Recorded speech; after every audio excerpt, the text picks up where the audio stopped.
اللہ کی یاد اور شیطان کی چال۔ ایک شخص ہر روز رات کی تنہائی میں اللہ تعالیٰ کا ذکر کیا کرتا تھا۔ اس کام میں اس نے کبھی ناغہ نہ کیا تھا۔ ایک دن شیطان نے اس کے دل میں وسوسہ ڈالا کہ اے شخص، تو ہر روز رات کو اللہ اللہ کرتا ہے اور ایک مدت گزر گئی اس کام کو کرتے ہوئے، لیکن کیا کبھی ایک بار بھی اللہ تعالیٰ کی بارگاہ سے جواب میں لبیک ہوئی ہے؟ تو کس عاجزی اور انکساری سے اللہ کی ضربیں لگاتا ہے، لیکن بارگاہ خداوندی سے تجھے ایک جواب تک نہیں آیا۔ اس شخص کے دل میں اس خیال کا آنا تھا کہ وہ پریشان ہو گیا اور شکستہ خاطر ہو کر لیٹ گیا۔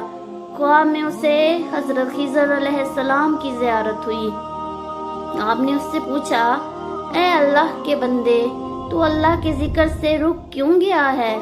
کہنے لگا، میں تو ہر روز رات کو اللہ اللہ کرتا تھا، لیکن جواب میں میرے پاس لبیک نہیں آیا، اس لیے میں اس بات سے ڈر گیا کہ شاید میں اللہ تعالیٰ کی بارگاہ میں مردود ہوں۔ یہ سن کر حضرت خضر علیہ السلام نے فرمایا، اے شخص، اللہ پاک نے مجھ سے فرمایا کہ جا میرے اس بندے سے کہہ دو کہ تیرا اللہ اللہ کہنا میرے ہی کرم کی وجہ سے ہے۔ کیا میں نے تجھے اپنے کام میں نہیں لگا رکھا ہے؟ تیری طلب تڑپ کی مجھے سب پتا ہے۔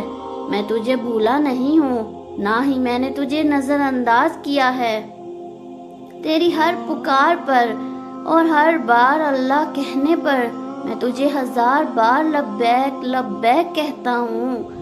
تجھے یہ سوچ، یہ عمل، یہ طلب میں نے ہی دی ہے اور میں نے ہی تجھے اس کام پر لگایا ہے، اور اصل میں تجھ سے زیادہ مجھے ہی تیرا اشتیاق و شوق ہے۔ اس شخص نے یہ خواب دیکھا تو ہڑبڑا کر اٹھ بیٹھا اور فوراً صدقے کے دل سے تائب ہوا اور پھر دوبارہ اللہ تعالیٰ کے ذکر میں مشغول ہو گیا۔ سبحان اللہ۔